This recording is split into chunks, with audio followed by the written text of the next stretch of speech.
Hello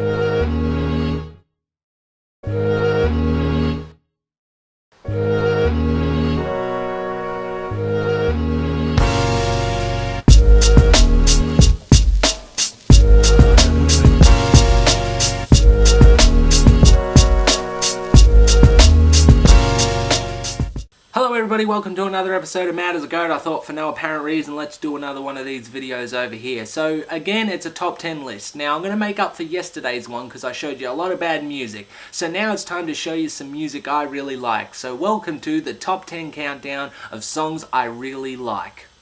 Firstly, number 10, an absolute blues classic. If you're into blues and don't know who Elmore James is, I suggest you stop telling people that you're into blues. This guy is considered a legend of the slide guitar, and when he plays it like no other, and when his vocals come across, you feel it.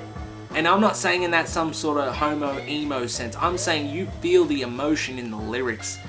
Real emotion, not overhyped emotion, but real feelings.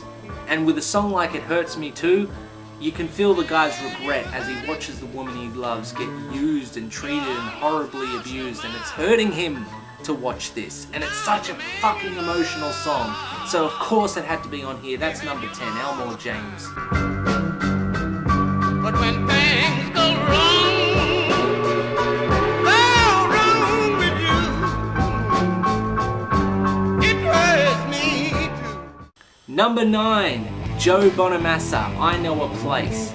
Great track. The first time I heard this was on the Live at the Beacon Theatre, and he's accompanied by John Hyatt, who also does a song just before it, Down Around My Place, which is also a track to check out. But this song, when his riff comes in and he starts singing, nothing else matters. Forget the rest of the band. Holy crap, this guy can put on a performance. He's also a very proficient guitarist, not so much in this track, but seriously, check him out, but especially this song, especially as an introductory piece. It's absolutely beautiful.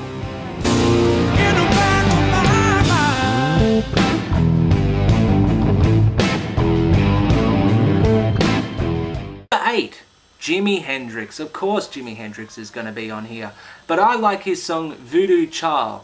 Not the Slight Return, not to say that the Slight Return is bad. I really enjoy the 15-minute version, Voodoo Child. I mean, I like how it goes in from crosstown traffic into the track, and this wobbly kind of blues riff starts off, and it's just building and building and building on the beat, and you feel it thumping in the background, and then the drums come in and it all just comes together, and the organs are screeching, and there's so much energy, and it's just going off. And when I say going off, I'm not like saying like Future and shit. I mean actually really kicking off. This is some real soulful shit going down. It's an excellent track and definitely a classic, definitely worth checking out if you call yourself a music aficionado.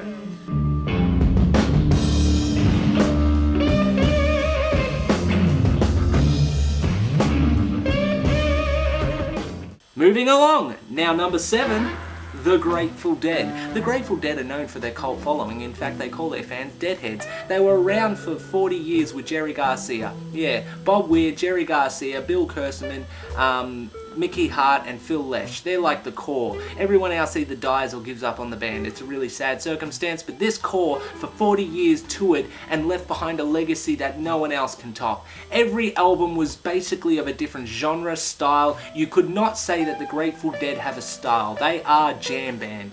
But a song like Death Don't Have No Mercy on Two From the Vault is a great way to end an album. It's a really sad way to end an album, but it's one of those songs that is not overly complicated, but when it builds to something that really pays off in a big way. I'll leave you with the bit that I call the big payoff.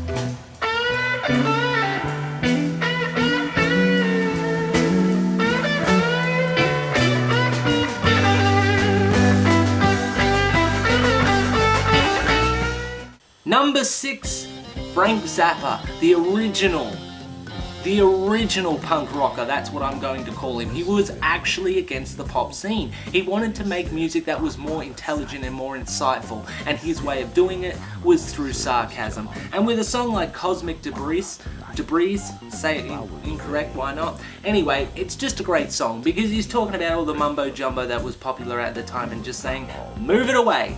And it's a great kind of thing that we can use in our everyday life. We see a lot of bullshit trying to be sold to us and all this, you know, all this aromatherapy healing and crap. And like Cosmic Debris, just brush it away and then rush into a solo, which I'm going to leave you with.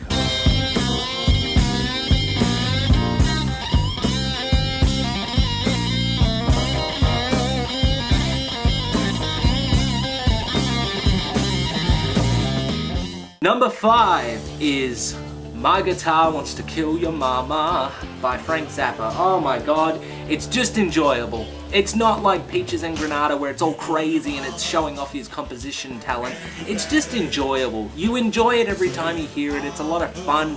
The riff, the words, the story, it's crazy, it's over the top. It's just a whole lot of fun jammed into 4 minutes. And if you like Frank Zappa and haven't heard of it, look it up. It's on the Cheap Thrills album and on various other albums, but it's just a fucking great track. It's a lot of fun and I'm sure you'll enjoy it. I'll leave you with the chorus. Don't come back no more. I can't take it. My guitar wants to kill your mama. My guitar wants to kill your mama. Number 4, Isis by good old Bobby Dylan, or Robert Zimmerman as other people know him, his actual name.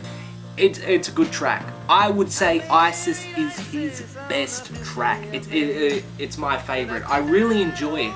It's this story about a man who walks into a town and he meets a girl and, you know, he's trying to get money together and things are just all going wrong and going left. It's just this downtrodden story that gets sadder and sadder as it goes along, and it just gets worse and worse for this poor fuck. And I love it. It's a great song. I'll just leave you with a bit of piano and some Bob Dylan singing. Darkness and light, the dividing line ran through the center of town. I hitched up my pony to... Number 3 is Black Sabbath. Now when I say Black Sabbath, you're probably Iron Man, Paranoid, the Black Sabbath song, NIB. What song are you going to choose? Sweet Leaf.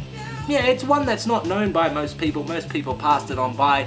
I just like the riff. It's a simple riff, but every time I hear it, I enjoy it regardless. I can be happy, sad, depressed. It doesn't matter what the situation. I hear that coughing and that riff, which a lot of people have ripped off. And it just, yeah, that's perfect. All right now. So there you go. I'll give you that and some other shit. You introduced me to my mind and left me one. Number 2 is by Primus. Everyone knows Primus, and if you don't, the reason people go on about him is basically because of Les Claypool. He is a very proficient bassist. I wouldn't say the best bassist in the world, but he's very talented at using various techniques to get sounds from a bass that pretty much no one else can get as well as he does.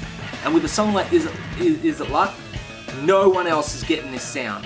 No one. I haven't heard it like duplicated or even come close to duplicating it since I've heard this song. Is It Luck is just so mental and crazy and just showing off the skill of the people in the band and the sound and what they did in that time that no one else will be able to rip it off, and it's great. I'm going to leave you with the chorus.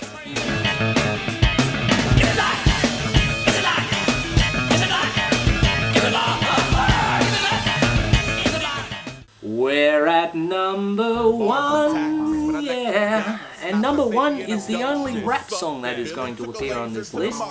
Ace of Rock, Mars Attacks. Not his most linguistically show-offy kind of songs, like I'd say Appleseed Intro. If you're going to show off with your lyrics, do it there. I listened to that 15 times before I understood what he was on about, and I can't even sing along to it. That's one thing I like about Ace of Rock, because a lot of people say rap is easy. I mean, oh look, I can sing along to any Eminem song. Alright, I'm going to give you an Ace of Rock CD. You got 1 week to learn all the lyrics to one song on that. Not many people come back with all the lyrics intact without fucking it up. So he's a really good one for hip-hop fans. But Mars Attacks is just a good song. The beat's great, I mean, the production is beautiful, the story about it, the metaphor that he's mixing in there about society, oh my god, this guy is too intelligent for me to actually articulate as to what it is that he's doing. I'm just going to leave you with a little bit of Ace of Rock rapping, and then it'll cut back to me to say mad as a goat, and that will be the end of the video. So just enjoy Ace of Rock if you are smart enough. beautiful establishment. You ain't established shit. I consider you foul. Plow back to the numbers under burnt pride in the dark.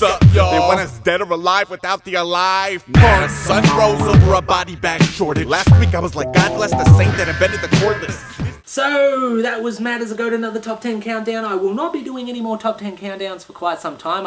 I've found that this is a very tedious process. You might think just putting audio clips in and sequencing it so it doesn't look absolutely retarded is quite easy. I thought so too. I have a lot of appreciation for Rap Critic and Todd in the Shadows now after trying this myself. They do it with fucking videos. I'm just doing it with sound clips. They're fucking crazy. Anyway, Mad as a Goat.